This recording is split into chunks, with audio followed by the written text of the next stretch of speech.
સુરતના કામરેજ ખાતે હોસ્પિટલમાં ગર્ભવતી મહિલાનું મોત નિપજતા પરિવારજનો દ્વારા ડોક્ટર પર બેદરકારીના આક્ષેપો કરાયા હતા। સુરતમાં ફરી એકવાર ડોક્ટર પર બેદરકારીના આક્ષેપો કરાયા છે।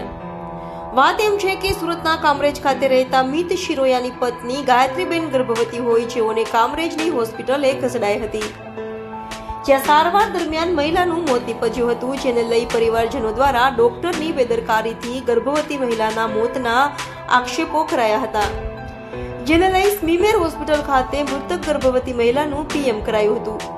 મહિલાની યોગ્ય સારવાર ન થતા લીવર અને કિડની ફેલ થયા હોવાના આક્ષેપો કરાયા હતા। જી, તમારું નામ? ભાવનાબેન મહેશભાઈ શિરોયા। શું ગાયત્રીબેન સાથે શું ઘટના બની હતી? ગાયત્રીબેન સાથે બસ એને તાવ આવતો હતો ને ડૉક્ટરે એને પહેલાં રિપોર્ટ ન કર્યા, પહેલાં રિપોર્ટ કર્યા હોત ને તો આ કિડનીને એને લીવરના ડેમેજ ન થતા, એને ત્રીજે દિવસે બધા રિપોર્ટ કરાવ્યા ને પછી ખબર પડી તો એને પછી હાથ ઊંચા કરી દીધા।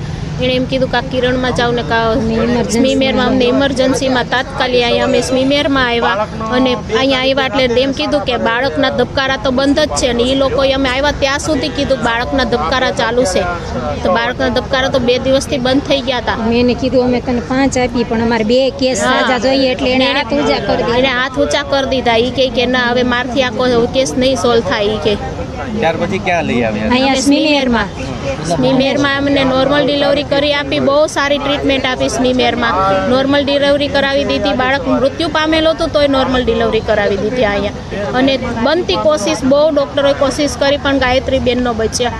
હવે અમારે ન્યાય જોઈએ। શું તમારી માંગ છે? બસ અમારે ન્યાય જોઈએ છે, તાળું લાગવું જોઈએ આ હોસ્પિટલ, અને આવું બીજા એરે ન બને ને એ બસ અમે એ જ માંગ કરીએ છીએ।